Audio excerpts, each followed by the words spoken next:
Good morning, students. We were discussing about connective tissues, and there are basically 5 kinds of connective tissues that are in your course, but these are not in much detail, but still we will take in consideration about the functions that these connective tissues perform. First is areolar, second is adipose, third is compact bone, fourth is hyaline cartilage, and fifth is blood cells. So here there is a diagram given of areolar tissue in which you can see there are thread-like structures present in black color. These are known as elastin fibers, and the purple colored circles are known as macrophage. If you are not going into detail of the structure or if you are not able to get the clear pictorial representation, I'm also sending the PDF along with this video so you can have a look at that. So elastin fibers are thread-like structures and purple colored circles are macrophage, and those macrophage which are surrounded by pink colored structure, this is known as mast cell. And we are also having collagen fiber which are still thin thread-like structures in comparison to elastin fiber. And then we are having fibroblast. What we are basically concerned about, what is the structure of areolar tissues?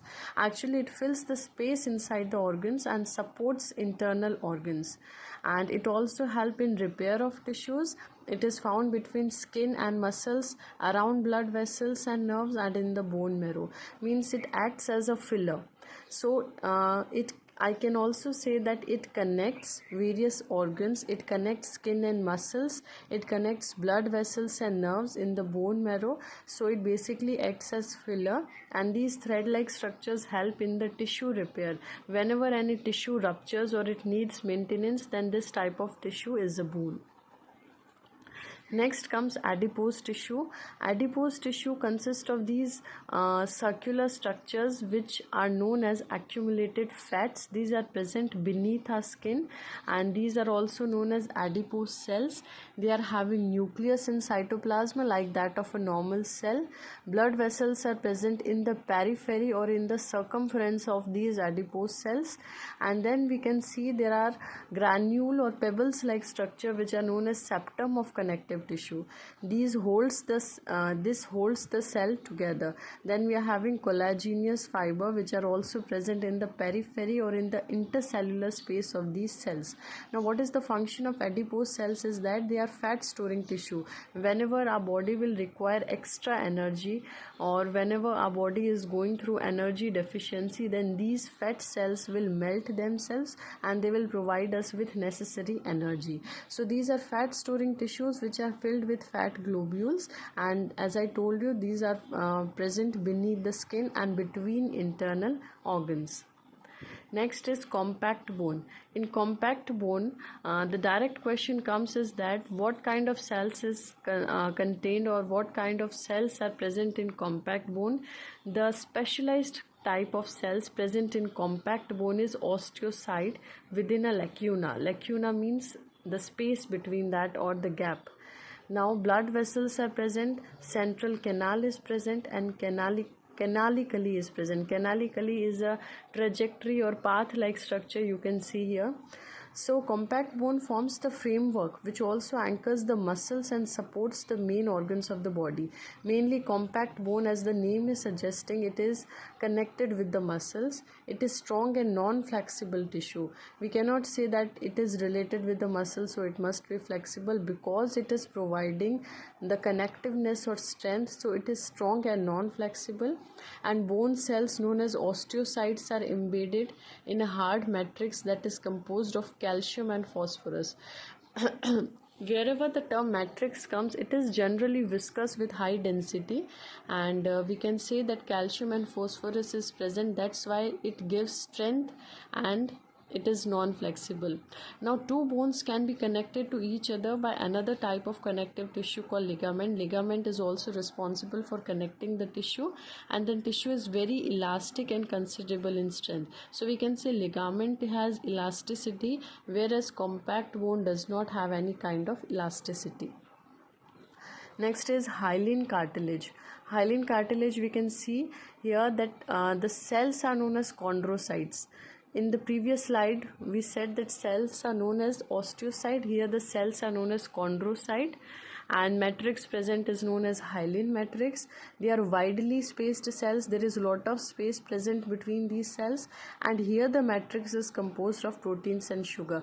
Now if the question comes in the form that what is the difference between compact bone and hyaline cartilage, we can say the specialized cells in hyaline are chondrocyte, in compact are osteocyte. Lacuna is present in both, but larger lacuna or larger space is present in hyaline, and the matrix in compact was made up of calcium and phosphorus, whereas the matrix in hyaline is made up of proteins and sugars. And cartilage smoothen bone surfaces as joints.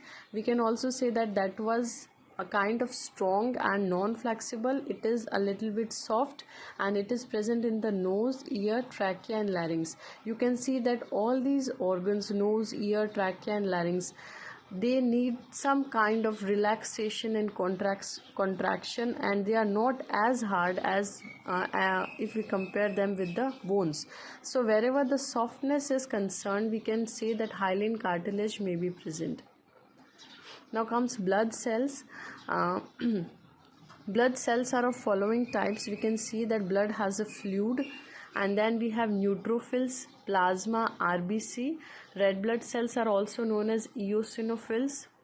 We are having white blood cells, which are also known as leukocytes, monocytes, platelets, basophil, eosinophil, lymphocytes. So basically, if the question comes what kind of blood cells are there, broadly we can classify them as RBC, WBC and platelets, or we can say eosinophils, basophils and leukocytes. Somewhere you can also find written neutrophils. So blood has a fluid matrix called plasma. Here matrix is known as plasma, where RBC, white blood cells and platelets are suspended. Now the plasma is consisting of protein, salt and hormones.